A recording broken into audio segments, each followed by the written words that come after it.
Okay, so what we're going to be doing today is unveiling this new modeling system that we've developed called the monthly projection model.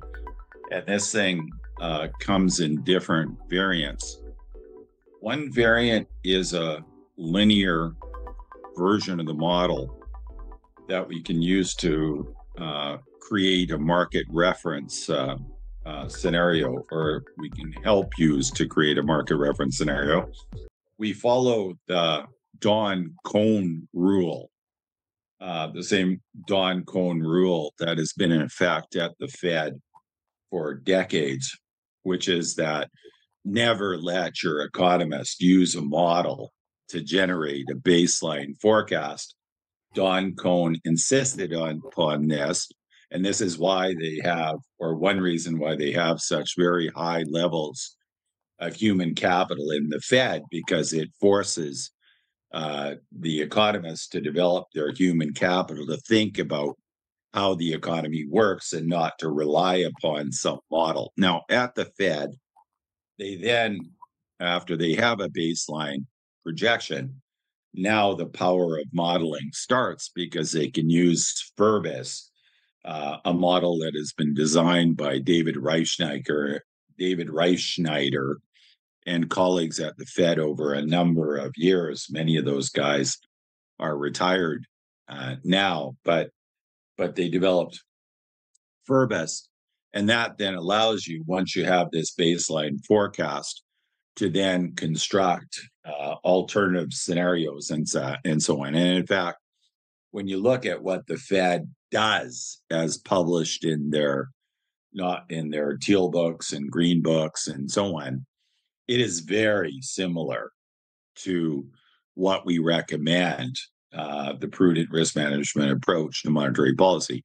The only thing that's different is that despite having that capacity to do everything up to the best of the best standards at the Fed, they unfortunately created this other process that involved the regional central banks. This is the dot plot where we get submissions and so on. And unfortunately, that ended up taking a very prominent role. But they have all the analytical firepower, have had it for years, and you can actually go back and read about it. So on that note, we now update what we describe as the market reference scenario every Thursday. And then we update our new case A and case B scenarios, which from week to week don't necessarily have to change, but to the extent that the students find that new emerging narratives are interesting, they then incorporate those narratives into the case A and the case B scenarios. So the case A and the case B scenarios are not unique. They depend to a large extent on the creativity and the interpretation of the students that are producing them. So this week we have Sergey, who is from the National Bank of Georgia, who's actually the lead student that's responsible for organizing the training of the GFS students with respect to these monthly projection models. There's four courses, actually. One is how to use the linear model to construct the market reference scenario and alternative scenarios like case A and case B.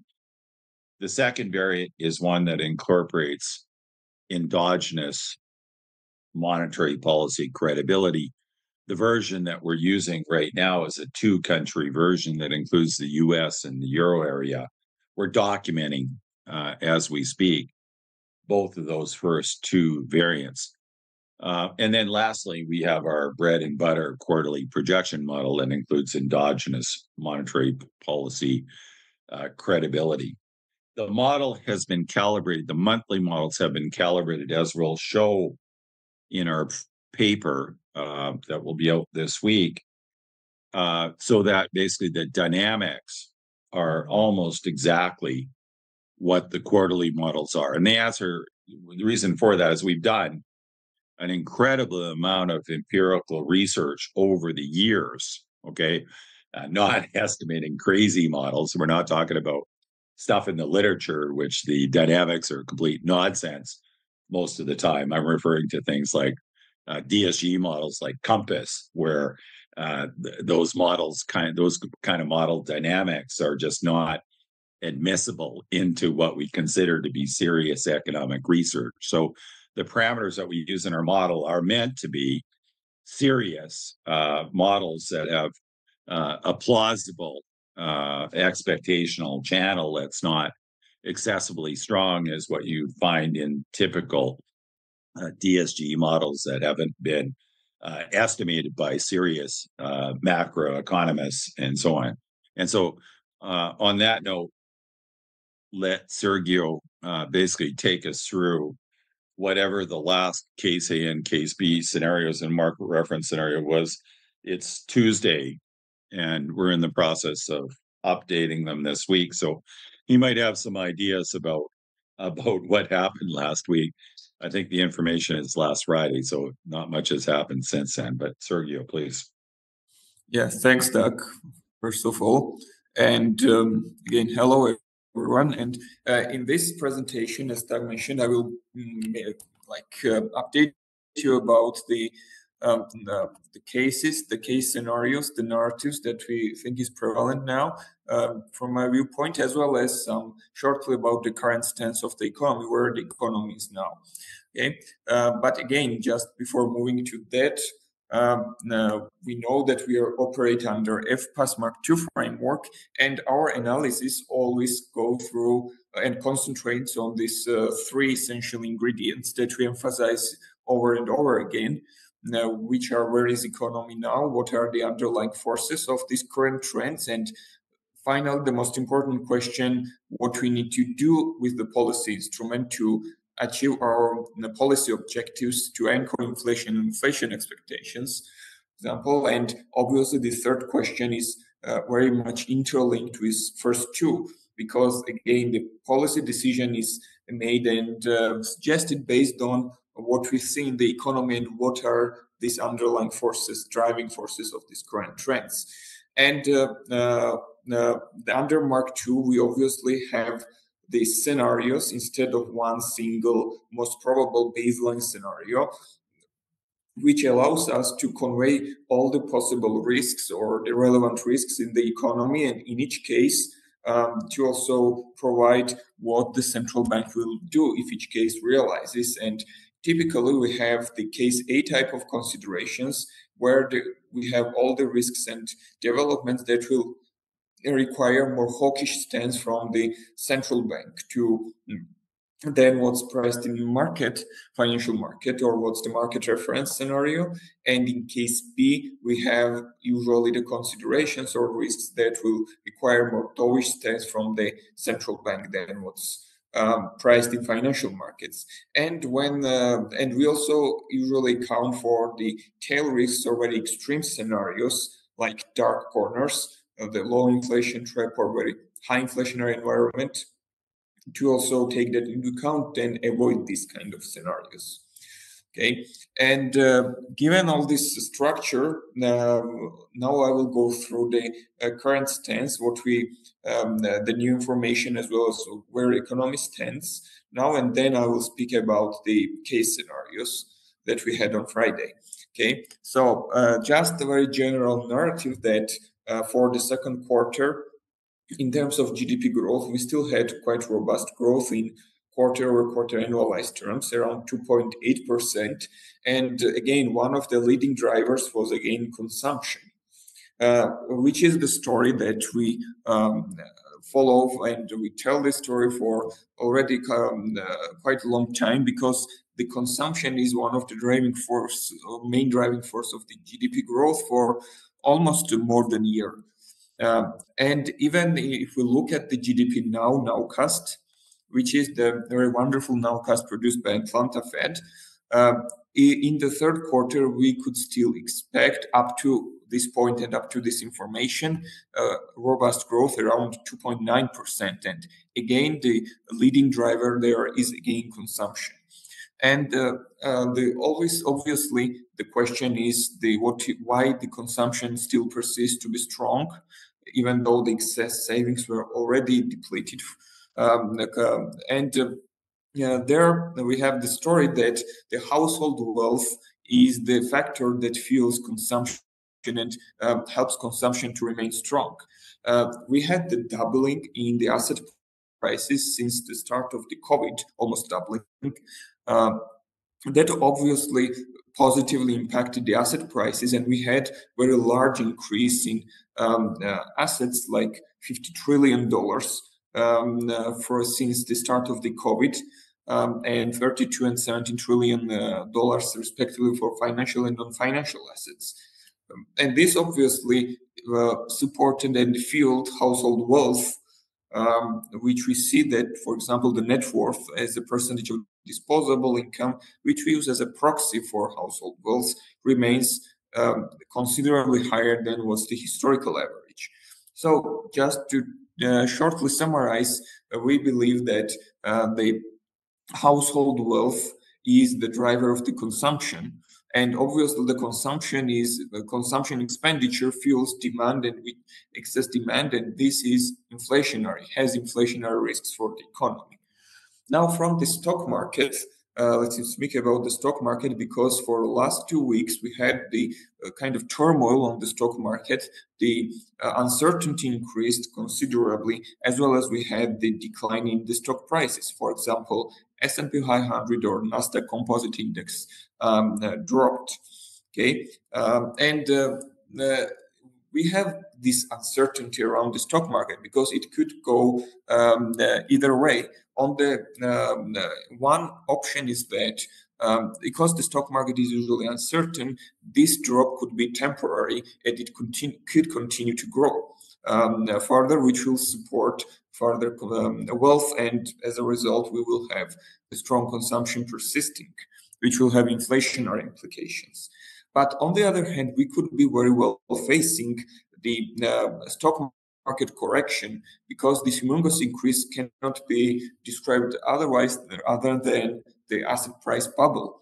Because I believe that even if it's partly driven by fundamentals due to gains from the technological improvement in AI, this large increase, almost doubling, cannot be solely fundamental. It will have the public component in it for sure. And the question is whether we are facing the stock market correction or it's just temporary turmoil. And if it's stock market correction, then obviously it will impact it. It will continue to decline the stock prices, and it will have negative impact on firms, obviously, which will slow down demand in the horizon and support the disinflation process. So this will be more kind of case B type of world we could enter. In terms of unemployment, we have clear signs of the market to be cooling down. The fact is that the unemployment for July increased to 4.3, which is around 0.2 percentage point increase since the June.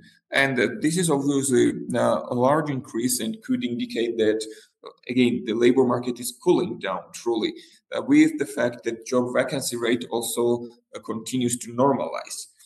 With the vacancy to unemployment ratio, which is basically indicator which describes number of vacancies per unemployed people, it is now already below the pre-pandemic level. Just the summary from this is that labor market continues to cool down, and this will help the disinflation process, because the pressure on the wages will also decline given the cooling down of the labor market. And we see signs of that.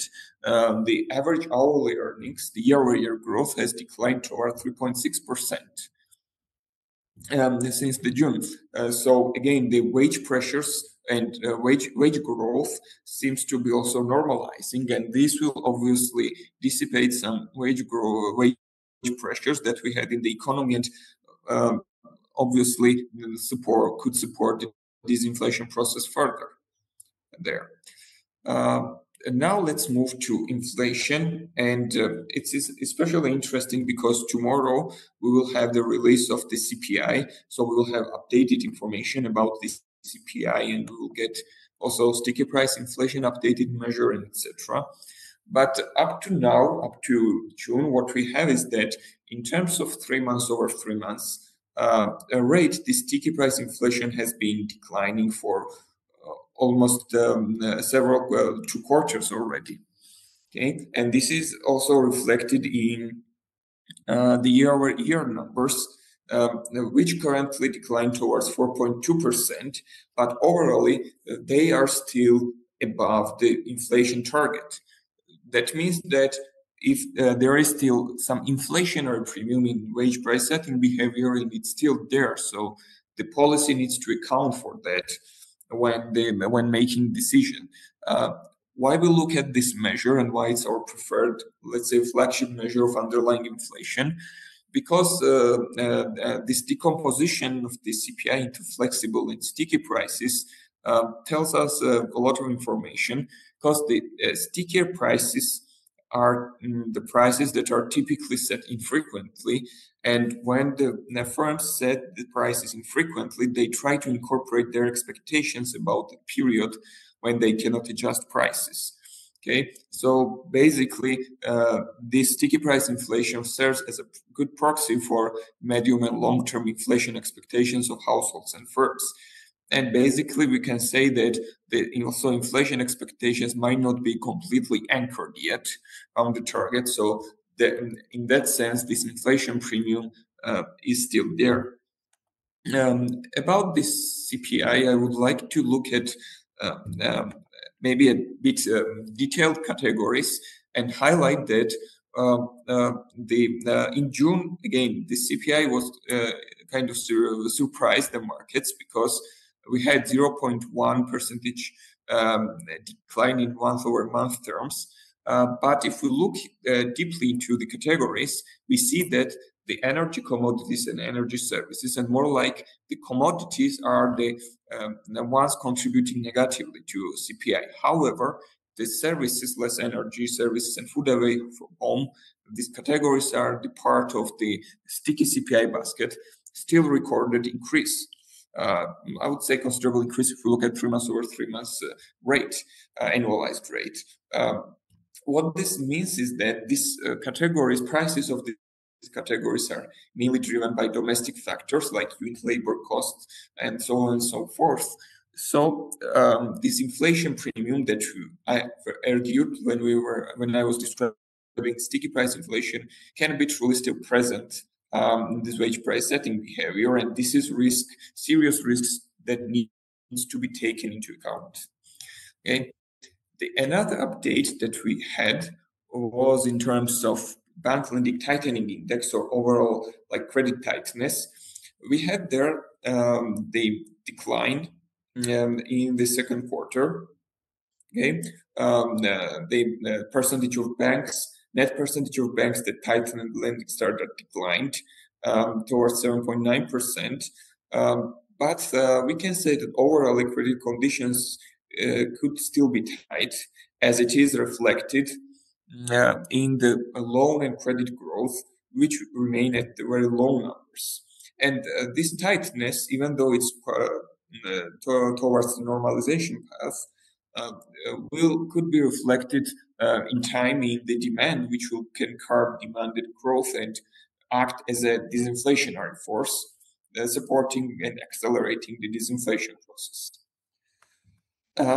Finally, the final update that we need to look at, I believe, is the expected path of the Fed funds rate, which, given the Fed's decision, the unemployment numbers, and recent turmoil in the stock market, kind of increased all these events, increased the negative sentiments, and now the markets expect this market expectations has shifted downwards.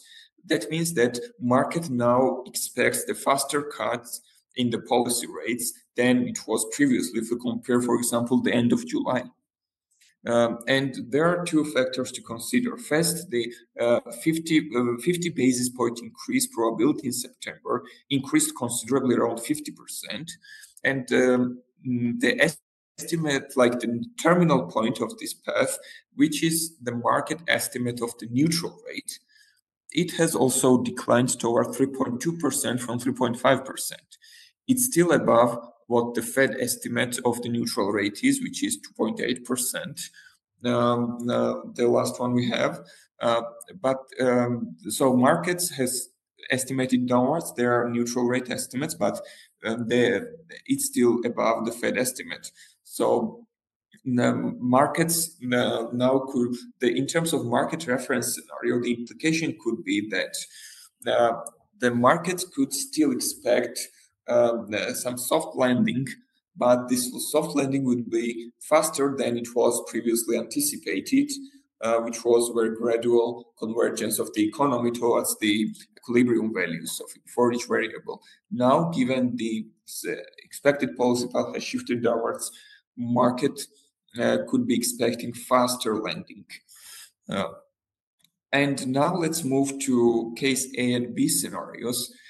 Given all these informations, for me, the narratives haven't changed that much, although there are some minor changes. So in case A, we still have these assumptions that if the stock market continues this positive trend and this decline in the stock prices was kind of temporary event, then this will further fuel again the wealth of the households and will support consumption so that the strong excess demand will persist, and this will have the inflationary implications. We will have some inflationary pressures persisting. And finally, here we can have the assumption of the neutral rate to be higher than what market or Fed estimate is. We could think here that it could be in force given the overall performance of the robust performance of the US economy, as well as the fiscal sustainability and debt sustainability issues that could increase the neutral rate in the future. Okay. So this is the assumptions that we base in the case A.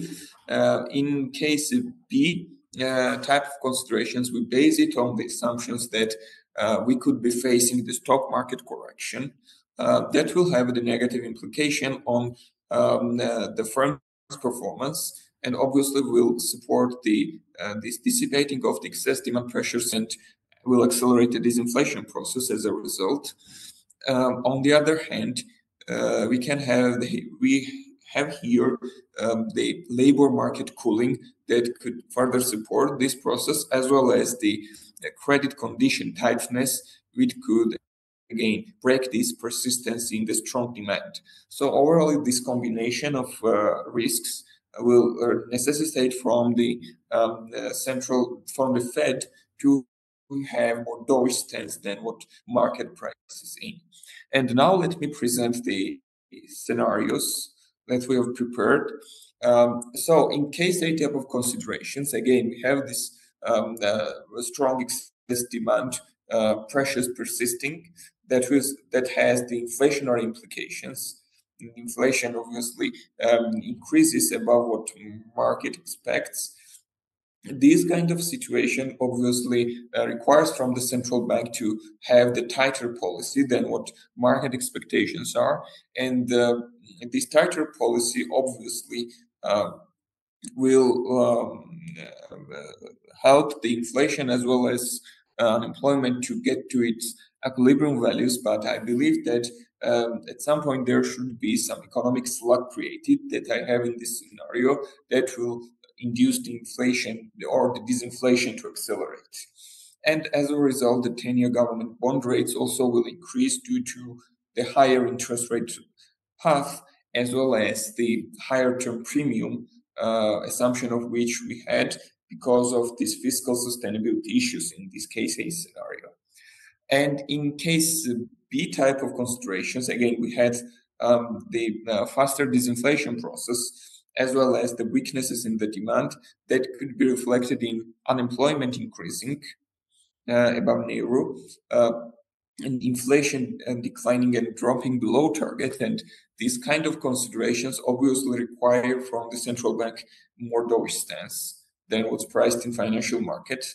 That will anchor economy back to its equilibrium, and inflation inflation expectations back to the 2% inflation target.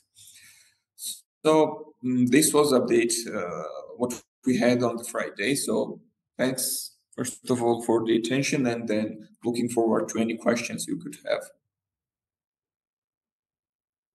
I thought the beta. Oh, that was excellent, Sergey. I appreciated that enormously. That was a very nice presentation.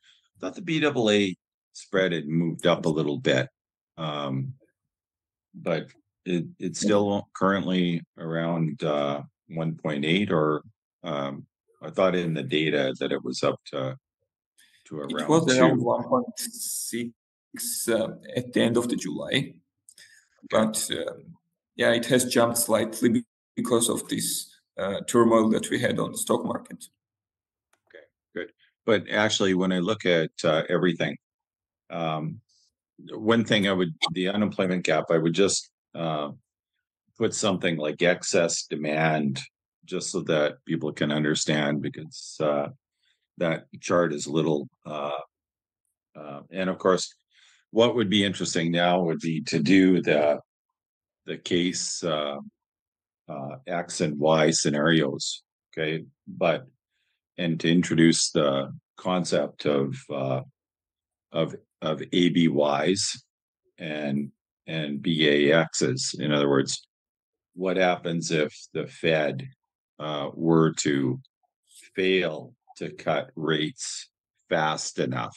Okay, so I think the next couple of observations are important, right? Because if it turns out that non-traded sticky price inflation is continuing to surprise on the low side, the implication of that would be that they need to maybe worry a little bit about the low inflation trap, right? Which means that you believe in A, but incorrectly, B ends up being more appropriate. And because you stick with A too long, you end up with Y, and so on. So that would be really cool to work out. And then of course, the other extreme would be that you freak out regarding what's going on in the stock market. They seem to be holding their hands out, saying, "Give us a Fed put." In other words, put some floor under the stock market. And of course, if you play that game, then there's a chance that Fed policy might be too loose. Okay, so that you fear the low interest rate floor and deflation, and you end up then going down the B road, and only to find out that A is bringing X into play. In other words, you lose credibility, long-term inflation expectations ratchet up. So what's actually wonderful about the prudent risk management approach is that in situations today where you're worried about both of those possible risks, they're real. The downside one was where we were before COVID, and of course, the upside one was the thing that we worried about in the summer of 2021, and so on. So I agree with your analysis that we're just kind of bouncing back, between perceptions of A's and B's, and much of this is based on data that is either soft or incredibly, um, you know, faulty data, like all the soft indicators that people are referring to. The PMI services went below 50, and now it's come back above 50. Um, People were, saying unemployment insurance claims have shot up, and they barely moved, and they've renormalized. And of course, the crazy reporting of the payroll numbers, right? It's sharp correction, and really it just only slowed down to what we would consider to be a normal pace of 0.9% on an annualized basis, which is what we would kind of expect if the participation rate wasn't rising or falling over time. So there've been absolutely insane reports in Bloomberg, you know, talking about these data that have basically barely moved, and of course exaggerating. That sort of speaks to the idea that we're in a bubble. They're managing a bubble, and now pretty well everybody recognizes that the bubble exists, and that makes the bubble more difficult to manage and so on. So that's my question, not just for you, Sergey, but for anyone. You know, uh, how do they think about describing these ABYs and these BAXs and so on? So, what sort of concerns do people have about this? Um, okay, so yeah, thanks for the question. So, first of all, I totally agree that we also need to take into account again these BAX and ABYs. Um, and I believe that uh, there are kind of two, I would say, two types of people. One who really exaggerate this slowdown and inflate, like unemployment numbers, and they kind of draw a catastrophe there and urge Fed to really fastly cut the interest rates. And this could be this could have like their implications, because if the Fed is too dovish and we have some inflationary risks still present in the economy, again, the inflation, this dovish stance could further fuel the inflation. And further fueling means the Fed will lose credibility, and in the end, will have the inflation expectations ratcheting upwards further. That will complicate the situation even further, and in the end, it will be way costly for Fed to actually anchor the economy back to the inflation target than it could have been if they like correctly follow the path they needed to follow. And on the other hand, obviously, we had this asset price bubble, which is, I agree that it's difficult to manage, but one needs to kind of, is facing trade-off of not accommodating too much this bubble that market requires, but also not to be maybe too hawkish, to not to like help the asset price bubble to burst. And obviously it will have like, if the Fed is too tight and helps the asset price bubble to burst, then this will obviously have again the opposite implications in terms of the weakening of the economy when going into recession. And then in terms of inflation, we could be facing the low inflation environment.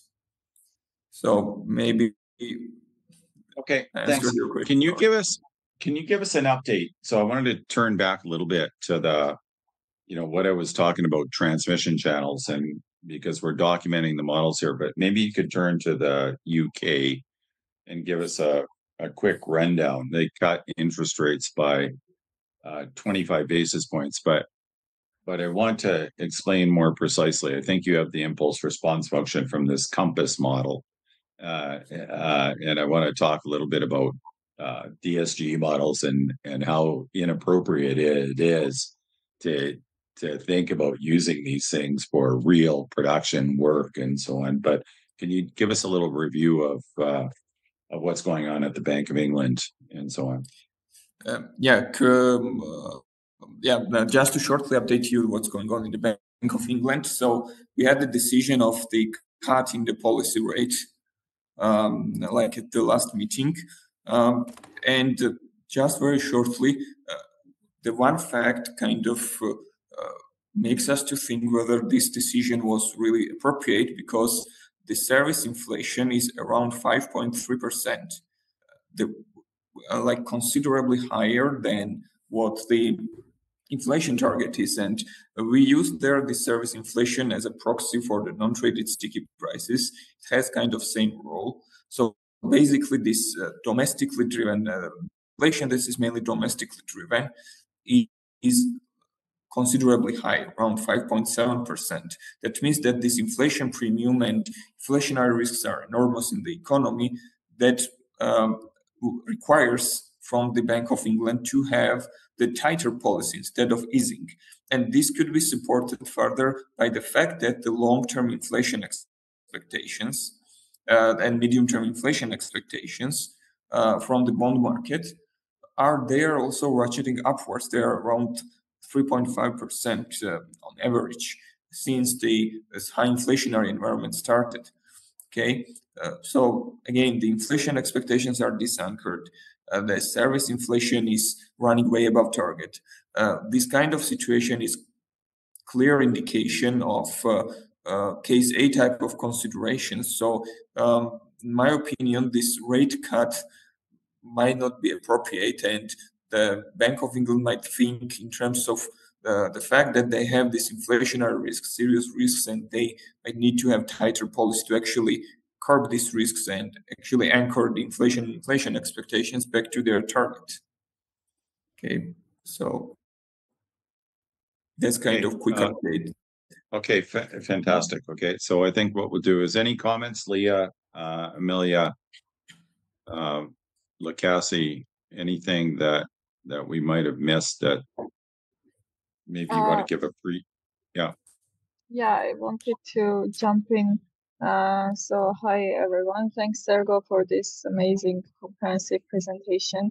I just wanted to ask about these the easing of these bank lending conditions. Do you classify them as case B scenarios or case A scenarios? I was confused a little. Yeah. Do you think that they will? Don't you agree that they will have eventually they will have their easing effect on the economy?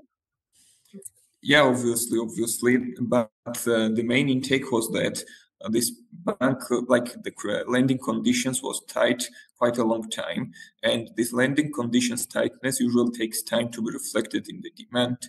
So first, it will have this more contractionary implications, or in terms of slowdown, but this easing will have in the future, obviously, some positive contributions to the demand.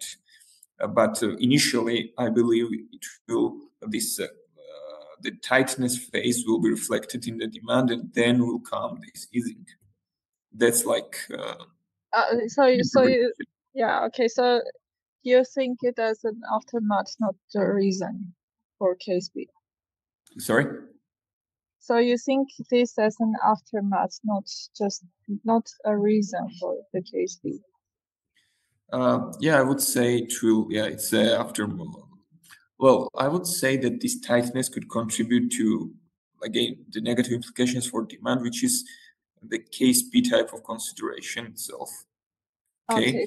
So for current case B, yeah, this previous tightness, I believe, could curb the demand, excess demand. Sorry.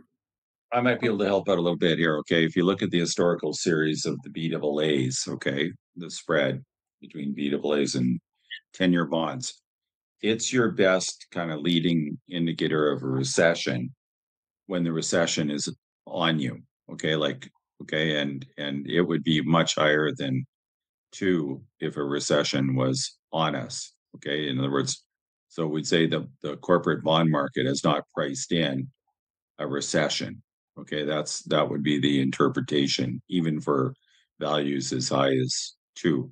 So they would have to go much higher than that. But that would be a really interesting scenario, Annie, because you could say, let's suppose that now all of a sudden that there was a perception, everybody agreed that a recession was about to start. So let's suppose the retail trade numbers this week were to turn out to be really weak. Okay. And then, of course, the stock market corrected, 15, 20%. Then we'd expect those BAA rates, to shift up a lot. And then you could tell your story, Annie, that basically that this is truly people are expecting a recession, and now the banks are tightening credit standards. People are stop buying automobiles and housing, and so you'd have all the transmission mechanism channels triggered that would be consistent with risk going up, unemployment uncertainty going up, and so on. So that's a very good, I think, question, Annie, that when we look at these BAA spreads, are just like the endogenous reaction of a very gradual increase in unemployment, like minor, like a half a percentage point. You'd see in terms of the unemployment gap, it goes down to about 0.6, 0.7 percentage points, and so on. So a very modest kind of recession. Well, actually, the unemployment graph shows it goes up to just above 5%. But that would be a way of factoring in, as you suggest, Annie, something where there's fear, recession fear, all of a sudden takes hold and so on, in which case we'd have a bigger upward shift in the BAA spreads. Amelia? Thank you. Sorry. Okay, go ahead, Annie. You're not Just done. also some quick technical question. I just want to clarify. Did you assume perfect credibility for all of these cases? No, but there is a slight decline in the credibilities in case A, for example, as a response to sorry, increasing I inflation. didn't But notice. yeah, it's very small, so maybe it's not visible. So it's maybe a matter of scale. Yeah. Thank you. Amelia. Yes, I have a small question. First, thank you for your presentation, Sergio. I want to ask you, we didn't talk about the natural interest rate, but I want just to know your opinion about it.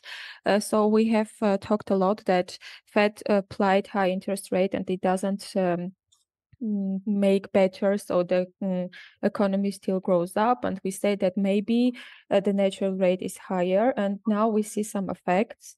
And how you think, can we say that in some way our assumption that maybe the natural interest rate is higher is not materialized, or how you think about like this topic? Yeah, thanks for the question, actually.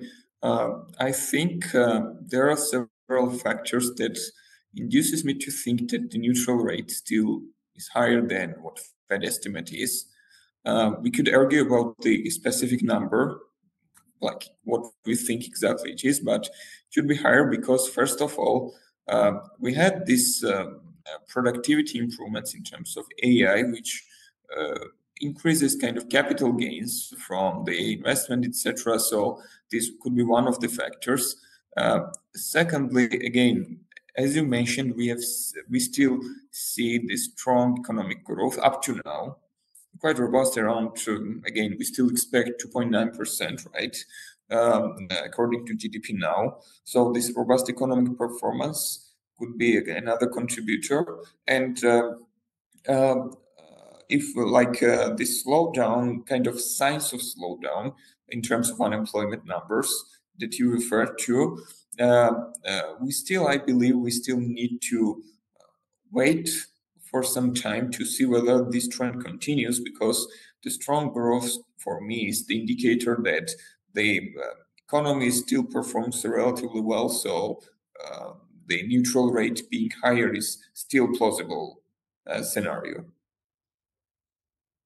But what about if there is a bubble? So we see that economic growth is so growing, GDP is growing because of the consumption, and consumption mainly is driven by the, as we can assume, by the bubble, huge bubble that exists there. So actually we don't have the productivity growth, but we have the bubble growth in that case. Yes? Yeah, my belief is that that increase in asset prices is partly driven by productivity and fundamentals and partly bubble. So I don't believe that it's the whole thing is a bubble only and we have no fundamental part in it. I just emphasize that the bubble part is significant, okay? But I still believe that this AI and technological improvements has a part to play in the technological companies' assets increasing, because they have these capital gains and their valuation gains from exactly these improvements. Okay, so yes, asset price bubble is there. I'm not arguing against that, and I actually believe that there is a problem, but I also believe that partly it's the fundamentally driven, this asset price increases. Okay, so does it clarify the part? Okay, thank you.